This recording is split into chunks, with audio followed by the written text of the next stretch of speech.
നമസ്കാരം. ഇപ്പം നിൽക്കുന്നത് തൃശ്ശൂർ രാഗം തിയേറ്ററിൻ്റെ മുന്നിൽ.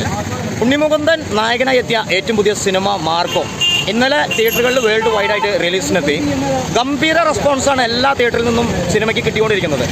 പിന്നെ നെഗറ്റീവൊക്കെ പറയുന്നവരുണ്ടാവും, അത് ഈ പാർട്ടി ബേസും കാര്യങ്ങളൊക്കെ നോക്കിയിട്ടാണ്. സത്യത്തിൽ ഒരു സിനിമയെ സ്നേഹിക്കുന്ന ഒരു സിനിമ പ്രേക്ഷകൻ എന്ന നിലയ്ക്ക് ഉണ്ണിമുകുന്ദൻ്റെ കരിയറിൽ തന്നെ ഏറ്റവും ടോപ്പ് സിനിമയായിട്ടാണ് ഇപ്പോൾ മാർക്കോ മാറിക്കൊണ്ടിരിക്കുന്നത്. ഗംഭീര തിരക്കാണ്. തൃശ്ശൂർ ഒരുപാട് തിയേറ്ററിൽ സിനിമ കളിക്കുന്നുണ്ട്. ഇപ്പോൾ നമ്മുടെ ഇന്നലെ ഉണ്ണിമുകുന്ദൻ തിയേറ്റർ വിസിറ്റ് നടത്തിയപ്പോൾ രാഗം തിയേറ്ററിലും വന്നിരുന്നു. ഇതുപോലെ ഉണ്ണിമുകുന്ദൻ ഒരു തിയേറ്ററിലും ഇത്ര ഒരു ഗംഭീര സ്വീകരണം കിട്ടിയിട്ടില്ല എന്നുള്ളതാണ് വീഡിയോകളൊക്കെ പറഞ്ഞുകൊണ്ടിരിക്കുന്നത്. ഇപ്പോഴത്തെ കാലത്ത് 10 മണിയുടെ ഷോ ഹൗസ് ഫുള്ളാണ്. ഓക്കെ, അങ്ങനെ ഉണ്ണിമുകുന്ദൻ ഇന്നലെ വന്നപ്പോൾ എങ്ങനെ ഉണ്ടായിരുന്നു ഇവിടെ? ഗംഭീരം, അസാധ്യം. ആള് വരെ ഞെട്ടിപ്പോയി എന്ന് പറയുന്നത്. ഇതുപോലെ ഒരു തിയേറ്റർ വിസിറ്റ് ആൾ ഇതുപോലെ നടത്തിയില്ല എന്ന് പറഞ്ഞു. കാര്യം ആൾ ഉണ്ണിമുകുന്ദൻ മറ്റേ നമ്മുടെ മാളിയപ്പുറം സിനിമയ്ക്കൊക്കെ ഇവിടെ വന്നിട്ടുണ്ട്. പക്ഷെ അതെ, 8 പണി കിട്ടിയില്ല ശരിക്കും. അത്ര തിരക്ക്. അതുപോലെ ഫാൻസുകാരും എല്ലാവരും വന്നിട്ട് പോലും നിയന്ത്രിക്കാൻ പറ്റില്ല. എൻ്റെ ഷോർട്ട് ടൈമിൽ ലൈറ്റ് ആയി എന്നൊക്കെ പറഞ്ഞു കേട്ടു.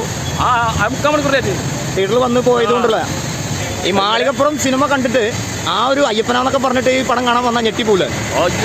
അന്യായ വയലൻസ്. അതുപോലെ ജനങ്ങളും വയലൻ്റ് ആയി തുടങ്ങി. അതുപോലെ ഭയങ്കര അഭിപ്രായപ്പെടുന്നു. എളുപ്പമല്ല പടം കാണാം. അതുപോലെ തിരക്കും നിയന്ത്രിക്കാൻ പറ്റുന്നില്ല. Okay, thank you. അപ്പോൾ പടം എന്ന് പറഞ്ഞു കഴിഞ്ഞാൽ ഗംഭീര റിപ്പോർട്ടാണ് വന്നുകൊണ്ടിരിക്കുന്നത്. രാഗത്തിൽ ചെറിയൊരു വർക്കൊക്കെ നടക്കുന്നുണ്ട് തിയേറ്ററിൻ്റെ, അതും അതിൻ്റെ സൈഡിൽ കൂടെ നടക്കുന്നുണ്ട്. റിനോവേഷൻ വർക്ക് നടക്കുന്നുണ്ടല്ലേ? കുറച്ച് ദിവസമായില്ലേ? ഓക്കെ, എന്താ മാറ്റങ്ങൾ എന്താ വരുത്തിയേക്കണം? സൗണ്ടും കാര്യങ്ങളൊക്കെയാണോ? കംപ്ലീറ്റ് മാറ്റിയില്ലേ? ചേഞ്ച് ചെയ്ത് ഞാൻ കണ്ടിരുന്നു.